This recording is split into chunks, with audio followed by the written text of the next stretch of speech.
I fabbisogni standard sono lo strumento per determinare il peso specifico di ogni comune, di ogni provincia, di ogni regione rispetto alle altre. Questo quindi diventa un elemento fondamentale per distribuire le risorse e sono come i valori millesimali in una riunione di condominio. Voi immaginate se doveste fare una riunione di condominio dove non ci sono i valori millesimali del vostro immobile, come riuscite a ripartire le spese e come riuscite a ripartire i costi.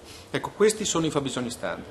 La SOSE li sta stimando sia per i comuni, sia per le province che per le città metropolitane a partire dal 2010, a partire dal 2017 ha iniziato a stimarli anche per le regioni a statuto ordinario. Tutti questi elementi messi insieme permettono un nuovo meccanismo di perequazione delle risorse che deve ovviamente tener conto delle diverse esigenze. Quando parlo di peso specifico diverso, è chiaro che un comune di montagna ha più costi di un comune di pianura, un comune in una zona fredda ha più costi di un comune che è una zona temperata, pensiamo solo per riscaldare le scuole, lo stesso per quanto riguarda la manutenzione delle strade. È chiaro che un comune soggetto a nevicate ha più spese rispetto a un comune che non ha questa particolarità climatica. Ecco, questo è quello che noi stiamo facendo, che ovviamente tiene conto anche di quelle che sono le questioni delle caratteristiche sociali diversificate e delle diverse difficoltà che ci possono essere tra i diversi enti.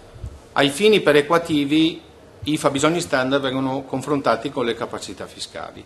Allora, se da un lato i fabbisogni standard sono un vestito costruito su misura per ogni amministrazione, sul versante capacità fiscale non è detto che finora si sia riuscito ad arrivare allo stesso obiettivo. Spesso, in particolare per effetti di natura legislativa, in modo particolare la questione delle rendite catastali che sono sperequate all'interno dello stesso comune ma anche fra i diversi comuni, determinano un potenziale disequilibrio che poi si scontra con invece l'equità che ha nel suo interno il meccanismo dei fabbisogni standard.